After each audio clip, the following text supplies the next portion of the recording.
Israeli സുരക്ഷാ സേനയുടെ തലച്ചോറിന് ലക്ഷ്യം വെച്ചുകൊണ്ടാണ് കഴിഞ്ഞ രാത്രിയിലെ ഇറാന്റെ വളരെ പ്രധാനപ്പെട്ട ഒരു ആക്രമണം. നമുക്കറിയാം, ഇസ്രായേലിന്റെ സൈനിക രംഗത്തുള്ള അതിശക്തമായ മുന്നേറ്റങ്ങൾ, അവരുടെ സാങ്കേതിക വിദ്യയിലുള്ള മുന്നേറ്റങ്ങൾ, ഇതിനെല്ലാം അവരെ പര്യാപ്തമാക്കിയത് വൈസ്മാൻ ഇൻസ്റ്റിറ്റ്യൂട്ട് ഓഫ് സയൻസ് എന്നറിയപ്പെടുന്ന വളരെ കാലം പഴക്കമുള്ള ഇൻസ്റ്റിറ്റ്യൂട്ടാണ്.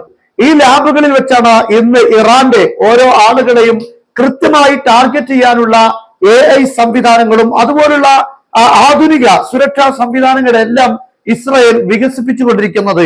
എന്നാൽ ഇറാൻ ഇപ്പോൾ കൈവച്ചിരിക്കുന്നത്, കത്തിവച്ചിരിക്കുന്നത് ഈ തലച്ചോറിനെയാണ് എന്നതാണ് പ്രധാനപ്പെട്ട കാര്യം. ഈ ഇൻസ്റ്റിറ്റ്യൂട്ടിന്റെ ഒരു പ്രധാനപ്പെട്ട വലിയ ഒരു ബിൽഡിംഗ് കഴിഞ്ഞ ദിവസം രാത്രി ഇറാൻ മിസൈൽ ആക്രമണം നടത്തി തകർത്തിരിക്കുകയാണ്. അന്താരാഷ്ട്ര മാധ്യമങ്ങളെല്ലാം ഇത് റിപ്പോർട്ട് ചെയ്തിട്ടുണ്ട്. 1934 ഈ സ്ഥാപനം ഇസ്രായേലിൽ ഉണ്ടാകുന്നത്. രസതന്ത്രം, ജീവശാസ്ത്രം, അതുപോലെ തന്നെ കൃത്രിമ ബുദ്ധി, ഈ കാര്യങ്ങളിലൊക്കെയുള്ള വളരെ ബൃഹത്തായ ഗവേഷണമാണ് ഈ ഇൻസ്റ്റിറ്റ്യൂട്ടിൽ നടന്നു വന്നിരുന്നത്. ഈ കാലം വരെ ഈ ഇൻസ്റ്റിറ്റ്യൂട്ടിന് നേരെ ഒരു ആക്രമണമോ ഒരു ഭീഷണിയോ ഇതിന് നേരെ ഉണ്ടായിട്ടില്ല. എന്നാൽ ഇപ്പോൾ ഇറാൻ ടാർഗറ്റ് ചെയ്തിരിക്കുന്ന ഓരോ പോയിന്റുകൾ ഇസ്രായേലിന്റെ വളരെ പ്രധാനപ്പെട്ട മർമ്മങ്ങളാണ് എന്ന് കാണാൻ സാധിക്കും. ആദ്യ ദിവസത്തെ ആക്രമണത്തിൽ തന്നെ മൊസാദിന്റെ ഹെഡ്ക്വാർട്ടേഴ്സുകളെല്ലാം ഇറാൻ തകർത്തിട്ടുണ്ടായിരുന്നു. അതുപോലെ ഇസ്രായേലിന്റെ വളരെ പ്രധാനപ്പെട്ട എയർബേസ്, ഈ എയർബേസിന്റെ നിരീക്ഷണ ടവറുകൾ ഇതെല്ലാം തകർത്തിട്ടുണ്ട്. മാത്രമല്ല, ഇപ്പോൾ പറയപ്പെടുന്നത് ഇസ്രായേലിനെ സംബന്ധിച്ചിടത്തോളം അവരുടെ വിമാനത്താവളങ്ങളിൽ വിമാനങ്ങൾ പോലും കാണാൻ പറ്റാത്ത വിധം അതെല്ലാം സ്ഥലം മാറ്റിയിരിക്കുകയാണ് എന്നാണ്. ഇറാന്റെ ആക്രമണം ഭയന്ന് അവരുടെ വ്യോമതാവളങ്ങളിലുള്ള യുദ്ധവിമാനങ്ങൾ വരെ സ്ഥലം മാറ്റിയ സാഹചര്യമാണുള്ളത്. അയൺഡോമിനോ അല്ലെങ്കിൽ അമേരിക്കയുടെ താട് സംവിധാനങ്ങൾക്കോ ഇതിലൊന്നും അതിനെ സുരക്ഷിതമായി നിർത്താൻ ഇസ്രായേലിന് സാധിക്കുകയില്ല.